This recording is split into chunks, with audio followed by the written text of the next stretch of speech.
Sa palang sapon mga idol no, magpasitiskan daw sila Sir Idol sa ilahang 6M60 fully electronic Mitsubishi.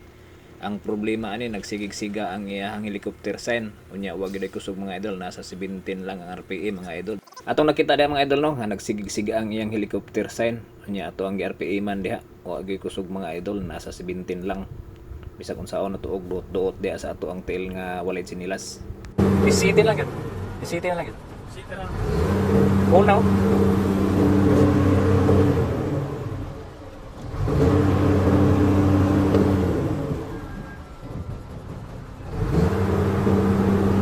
City ra. Kay 17 lang man ang RPM mga idol, unya low power di ta maglangan mga idol. Itong CT scan mga idol. Kani pang track nga scanner na kuno atong gamiton. Sa gani?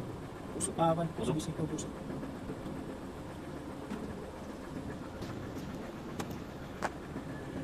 Power train. Engine. Euro 4. Euro 4, Euro 5. Euro 3 daw. May bawas may 60. Good. Right.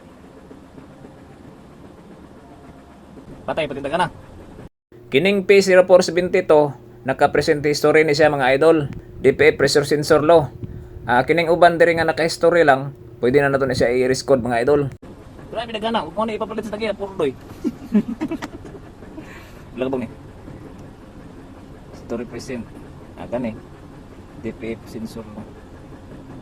Ato nang i-try diha og i-risk code mga idol. Ang mabilin nga fault code mao na ato ang pangitaon diha mga idol. Balik sa dayon. Ano to balik? Balik man sa dayon. Igo na gid lab.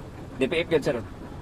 Atong i-try diha og i-risk code mga idol, di gid mawala ang iyang P0472 mga idol. Fast forward dito sa makadaghan mga idol, na ta sa lalom sa truck. Ato kung nakita diha nga wala nakasaksak ang sakit sa iyang DPF sensor mga idol. Kunya kay wala man nasaksak, ato na nang isaksak diha mga idol. Nawala na chicken gym. Katora, gibalik lang ako. Saan na balik ni?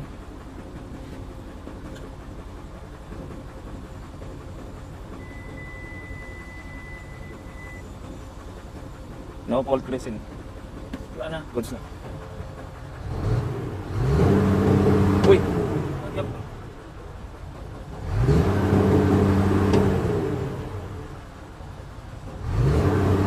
Wala yung engine pero low power gapon siya mga idol, nasa 17 lang gapon ang RPM.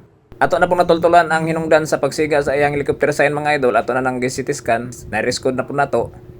Pero wa na gyud tay na kita nga posible nga hinungdan nga nung low power siya. Ato na lang gi-advisean diha nga mag-remap na lang gid sila. Pero sa pagkakaron wala pa man tay remapping tools. Siguro mga idol pohon kung kaluyan sa pikas na to nga siya, kaluyan pohon. Basin og na napud tay ingon ana. Pa-remap na gid mo ni. Sundi ko niya mga idol, daghan pa kay ni.